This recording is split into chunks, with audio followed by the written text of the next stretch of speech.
Vous parliez de la Russie, de l'Ukraine. Il y a des pourparlers ce soir qui débutent en Turquie. Toujours la même chose. On tente de trouver une issue diplomatique à la guerre qui oppose les deux pays depuis 3 ans. Alors bon, ça paraît déjà plié avant l'heure. C'est un petit peu regrettable. Bon, le Kremlin dit il n'y aura pas d'avancée. En gros, est-ce qu'on peut quand même espérer quelque chose de ces nouveaux pourparlers, Victor Hérault, selon vous ? Non, j'ai du mal à croire qu'on puisse espérer quelque chose de cela. Il faudrait voir, si vous voulez, l'esprit de cette guerre, il faut se mettre dans la peau, non pas pour les défendre, mais pour les comprendre, dans la peau d'un Russe. Est-ce que un Russe a intérêt à arrêter cette guerre ? À moins d'être asséché complètement, non, puisque le Russe considère que l'Ukraine lui appartient en réalité, et que surtout les richesses qui constituent le sol ukrainien lui appartiennent également. Donc non, il faudrait être naïf, à mon avis, pour considérer que la Russie, par une soudaine réalisation que cette guerre est inutile, pour elle ne l'est pas du tout, et la Russie, à mon avis, n'a pas intérêt à plier. En revanche, elle peut essayer de gagner du temps parce qu'elle se trouve dans une situation qui s'enlise un petit peu. On rappelle qu'au départ, Vladimir Poutine a dit qu'il écraserait l'Ukraine en quelques semaines. Bon, ce n'est absolument pas le cas. Mais il faut aussi voir, le rééquilibrage auquel nous assistons, nous Français, de façon un petit peu impuissante, le rééquilibrage de toutes les relations entre les puissances internationales. Donald Trump qui se fait entourlouper, c'est pour le dire comme ça, par Vladimir Poutine, alors que Vladimir Poutine semblait conclure un accord avec lui un jour avant, puis le lendemain. À nouveau, exactement. Donc cet équilibrage-là est compliqué à trouver. Les rapports de la Russie avec d'autres pays sont en train de se rééquilibrer également. Je pense que ce pourparler est là pour gagner du temps principalement. Après, si ça peut permettre de réunir tout le monde autour de la table et de discuter sans être naïf, je considère que c'est une bonne chose. Nathan Dever. Oui, la Russie n'a aucun intérêt, entre guillemets, à mettre fin à ce conflit. Et sur ce point, je suis d'accord avec Victor. Pour une raison très simple. C'est que Donald Trump, contre toute raison, contre toute forme de lucidité ou d'honnêteté intellectuelle, a estimé que c'était eux presque les victimes de la guerre, puisque les mots qu'il a employés quand il est revenu à la Maison-Blanche, c'était de décrire Zelensky comme un dictateur, belliciste, qui joue avec des centaines de millions de morts et qui joue avec le risque d'une troisième guerre mondiale.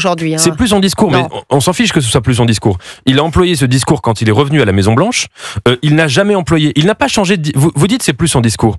Mais est-ce qu'il a employé le mot de dictateur pour désigner Vladimir Poutine ? Est-ce qu'il a dit que Vladimir Poutine jouait avec la Troisième Guerre mondiale ? Non.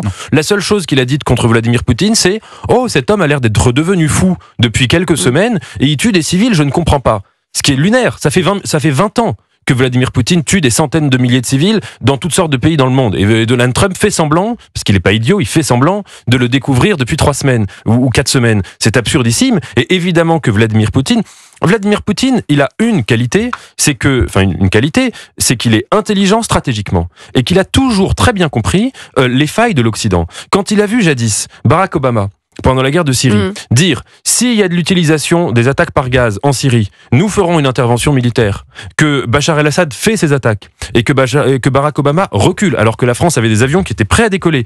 Vladimir Poutine a dit l'Occident de Barack Obama est un Occident faible, je peux faire ce que je veux, ils se coucheront devant moi. Et quand il voit Donald Trump dire le dictateur c'est Zelensky, en somme, Poutine a bien eu raison d'envahir l'Ukraine parce que cet individu le provoquait, et bien à partir de là, il se dit Trump est encore plus faible que Barack Obama et il n'y a aucune raison que je fasse la moindre concession par rapport à ma politique brutale, agressive et impérialiste. D'ailleurs, une des demandes de la Russie, c'est le départ de Volodymyr Zelensky, qui semble d'ailleurs en difficulté. Je ne sais pas si vous avez suivi ces manifestations en Ukraine, des grandes manifestations à Kiev et dans d'autres villes d'ailleurs, suite à une réforme controversée signée par Volodymyr Zelensky, et notamment sur la question de la corruption. Ça, c'est quand même, je ne veux pas dire que c'est un tabou, mais quand même, on n'en parle pas souvent de cette corruption endémique qui règne sur l'Ukraine. On a parlé de l'intégrer à l'Union européenne, mais enfin, là, ça sort, on a le droit presque d'en parler parce que ça vient d'Ukraine et du peuple ukrainien. Alors pour le coup, c'est pas un tabou.